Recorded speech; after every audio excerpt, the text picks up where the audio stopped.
पे मैं आपसे मिलता हूँ, एक बात आप करते हैं, एक टर्म है, मैंने पहले नहीं सुना था, ईगो बूस्टर स्टॉक का। वो क्या टर्म है? देखिए, ईगो बूस्टर स्टॉक वो होते हैं जो आप बताना पसंद करते हैं हाँ, कि मैंने इसमें 100% रिटर्न कमाया है या 200% रिटर्न कमाया। हाँ, पर आप ये बताना पसंद नहीं करते कि अगर आपका 100 करोड़ का पोर्टफोलियो है, हाँ, तो आपने इसमें कितना पैसा लगाया था। अच्छा, ये वो स्मॉल कैप और माइक्रो कैप होते हैं हाँ, जो आपको जल्दी रिटर्न देते हैं, हाँ, बट अपने पोर्टफोलियो का 1 से 2% से ऊपर इसमें रिटर्न आप पैसा नहीं लगा सकते। ओके, तो दे बूस्ट योर ईगो, हाँ, but they don't make create you money make you make rich. You money on your overall portfolio. हाँ, हाँ, एग्जाम्पल, मेरा 100 करोड़ का पोर्टफोलियो है। हाँ, मैं ईगो बूस्टर स्टॉक में हर एक मैंने मान लीजिए 5 ईगो बूस्टर स्टॉक लिए, हाँ, मैं 2 चल गए, 2 में रिटर्न मेरा 100% आया। मेरे पोर्टफोलियो रिटर्न कितना बना? 2% 100 करोड़ के ऊपर। अगर वो डबल भी हो गए तो, हाँ, अगर वो, जबकि मैं 100 करोड़ को केवल निफ्टी 200 के मिस प्राइस स्टॉक्स में लगाऊं, हुँ, निफ्टी 20 और मतलब 20 में लगा दूं, हाँ, बैंक निफ्टी 20 में लगा दूं, कभी हाँ, आईटी 20 में लगा दूं, हाँ, कभी पीएसयू 20 में लगा दूं, हाँ। तो मेरा रिटर्न करीबन 15 से 18% आराम से बन सकता है। ये बहुत फैसिनेटिंग बात कह रहे हैं आप। तो इसका मतलब, आपका कहने का मतलब ये है कि रिटेल को इस चक्कर में नहीं पड़ना चाहिए कि मैं मल्टी बैगर्स ढूँढ लूँ। अगर आप बस मिस प्राइस लार्ज क्वालिटी के, अच्छी क्वालिटी के स्टॉक्स में ही एसआईपी करते रहेंगे, तो over a long period of time आपका रिटर्न अच्छा होगा। 100% Anuj bhai. हाँ, हाँ, I'm a strong believer of that हाँ, new philosophy called हाँ, invest rightly, switch timely, which we famously call ninth wonder of the world. Hmm, We strongly believe that हाँ, because small cap में at times आपको invest invest rightly, हाँ, comma, हाँ, switch timely. Okay. हमें लगता है कि switch timely is the, कितने-कितने टाइम में स्विच करते हैं आप? I think डिपेंड करता है क्या एसेट क्लास है, ओके, और हर एसेट क्लास में ये चीज़ हर देश में हुँ, हर एसेट क्लास में ये थीम वर्क करता है। Okay, for example, 1950s to 1980s it was a time for Europe and Japan. हुँ, 2000 के बाद समय आया चाइना और इंडिया का। हुँ, इकोनॉमीज में भी ये साइकिल वर्क करता है, हुँ, प्रॉफिट में भी ये साइकिल वर्क करता है। जैसे टाटा ग्रुप में 2000 में, सन 2000 में टीसीएस शुरुआत करी, और टाटा मोटर्स और टाटा स्टील है 1930s के, 1920s के। आज टीसीएस का मार्केट कैप एक तरफ और टाटा ग्रुप के सारी कंपनियों का मार्केट एक तरफ लगभग बराबर सा था एक साल 1.5 साल पहले तक, राइट। तो टाटाज ने भी स्विच टाइमली किया, उनको पैसा बनाना था। देश भी स्विच टाइमली करते हैं, तो दैट्स व्हाट वी कॉल कि आपको, और ऐसे एसेट क्लास भी स्विच टाइमली होते हैं। तो आपको हर चीज़ में स्विच टाइमली करना आना चाहिए। आप एक चीज़ को बहुत लंबे समय तक रखेंगे, अब उसका फ़ायदा नहीं है, because India is no more a $400 billion economy, it's a $4 trillion economy. हुँ, हम काफ़ी हद तक वर्ल्ड की टॉप 4 इकोनॉमीज़ में, टॉप 5 इकोनॉमीज़ में हम आ चुके हैं। तो प्रोपोर्शनेट, आप जो बोला ना कि मल्टी बैगर मिलेंगे, वो मल्टी बैगर ढूंढने की गलती ना करें। इज़ बेटर कि आप एलोकेशन अच्छा करें, हुँ, निफ्टी 200 स्टॉक्स में जाएं जहाँ पे सेफ्टी और वैल्यू इन्वेस्टिंग ज़्यादा अपॉर्चुनिटी मिलती है। ओके। तो इस बाज़ार में आपके हिसाब से कहाँ हैं ऐसे मौके? और अगर एक पोर्टफोलियो बना हो ना अंडर वैल्यूड स्टॉक्स का, एक तो आपने आईटी बोल दिया, हाँ, वो तो आपकी एक क्लियर बातों से नज़र में आ रहा कॉन्ट्राबेट है है। थोड़ा। हाँ, कॉन्ट्राबैट है। उसके अलावा और कहाँ-कहाँ हमें मौके? लगता है ना, निफ्टी बैंक के जो बीज हैं वो भी अभी काफ़ी अच्छे हैं, और मैं ईटीएफ की ही बात कर रहा हूँ अभी तक, हुँ, हुँ, बिकॉज ईटीएफ में बेस्ट है कि वो ज़्यादा गिरते नहीं है। हुँ, एचडीएफसी बैंक अभी मान लीजिए 20% गिरा, हुँ, बैंक निफ्टी तो मेरे ख्याल से 8 से 10% ही गिरा compare to from that price point of view. So ETF में सेफ्टी, अभी बैंक बीज भी अच्छा लगता है, आईटी ईटीएफ भी हमें अच्छा लगता है, एंड पीएसयूज में हमें काफ़ी वैल्यू दिखती है। हुँ, अभी हुँ, पीएसयू बैंक के ईटीएफ काफ़ी हद तक अभी अंडर वैल्यूड लग रहे हैं, from a dividend yield perspective, from growth perspective, from valuation perspective. हमें लगता है ये 3 कॉम्बिनेशन बहुत अच्छे हैं। और एक चौथा एक और लगता है, वो है एफएमसीजी, जो हमें लगता है कि last leg of bottoming out हो सकता है काफ़ी हद तक। ओके, इन चारों के अगर आप कॉम्बिनेशन में आप प्ले करते हैं, इन्हीं के स्टॉक्स लेते हैं, इन्हीं का ईटीएफ करते हैं, आपका और 100 करोड़ का पोर्टफोलियो है, हुँ, आप काफ़ी हद तक बेहतर रिटर्न परफॉर्म दे सकते हैं, rather than getting into some small cap, micro cap, जिसमें रिस्क रिवॉर्ड रेशियो उतना फेवरेबल नहीं होता है। ओके। आप बहुत बार ईटीएफ वर्ड यूज़ कर रहे हैं। एक रिटेल का एक सवाल होता है कि हम डायरेक्ट इन्वेस्टिंग करें या फंड मैनेजर्स को अपना पैसा दे दें। आपका क्या व्यू रहेगा उसमें?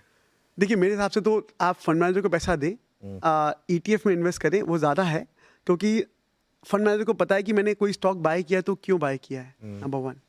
नंबर 2, अगर वो स्टॉक गिर गया किसी कारण से, मार्केट नेगेटिव है, क्योंकि कई बार ऐसा होता है मार्केट में 2 फेजेस होते हैं। एक है कि आपका स्टॉक की परफॉर्मेंस, मतलब कंपनी की परफॉर्मेंस खराब हो रही है, हुँ, तो वो तो एग्जिट है।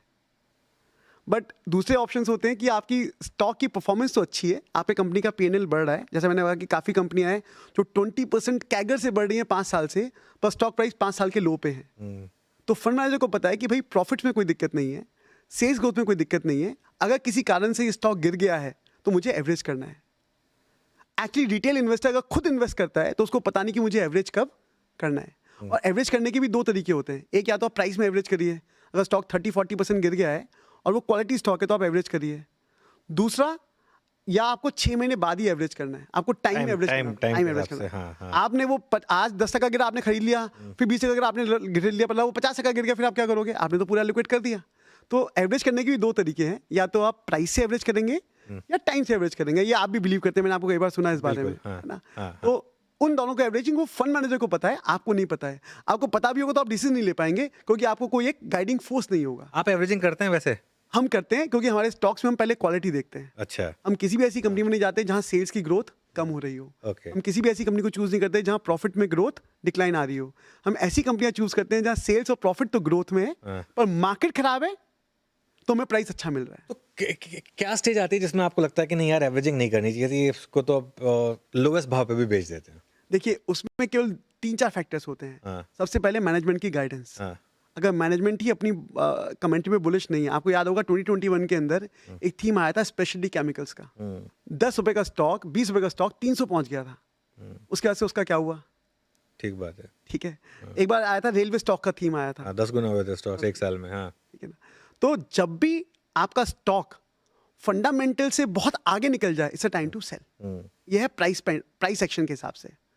दूसरा है, आपको लगता है कि मैनेजमेंट की गाइडेंस भी अब नेगेटिव हो रही है, या मैनेजमेंट अपनी गाइडेंस को मीट नहीं कर रहा है, it's a time to exit. Because the promoter who knows the business वही बुलिश नहीं है, तो आपके और मेरे बुलिश होने से स्टॉक चलने वाला नहीं है। बिल्कुल।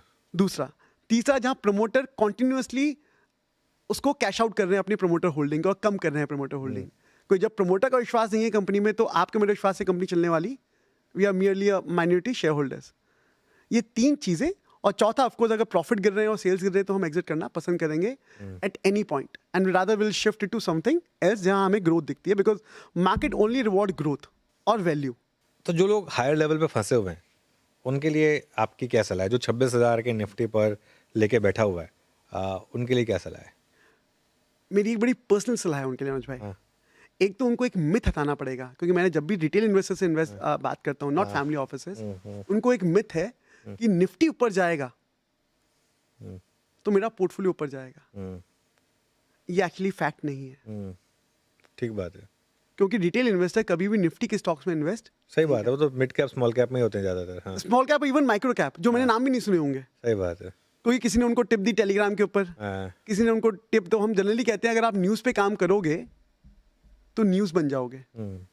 तो न्यूज़ पे काम नहीं करना चाहिए। रिटेल इन्वेस्टर के लिए एडवाइस सबसे पहले कि आप न्यूज़ पे काम करोगे तो न्यूज़ बन जाओगे, आपको न्यूज़ पे काम नहीं करना चाहिए।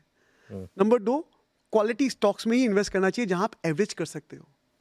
अब आप बोल रहे हैं कि भाई आप 26,000 निफ्टी पे आप अटके, पर अगर जैसा आपसे मैं बहुत एग्री करता हूँ चीज़ के ऊपर कि निफ्टी तो हो सकता है 23,000 पे हो, पर मिड कैप और micro cap, not mid cap, small cap और माइक्रो कैप में तो भाव जो है, जो निफ्टी 14,000 पे था वो वाला भाव मिल रहा है। बिल्कुल। हाँ, एम आई फेयर? बिल्कुल। राइट। तो आपको वो चीज़ समझनी पड़ेगी कि आपने किस स्टॉक को खरीदा है, और उसके अगर फंडामेंटल डिटोरेट नहीं हो रहे तो आपको एवरेज करना चाहिए। सेल्स ग्रोथ आ रही है, प्रॉफिट ग्रोथ आ रही है, मैनेजमेंट बुलिश है, आपको एवरेज करना चाहिए। अगर ये तीनों चीज़ें नहीं है तो आप एग्जिट करके, लॉस बुक करके, किसी और चीज़ में जहाँ ग्रोथ दिख रही हो वहाँ आपको स्विच कर लेना चाहिए।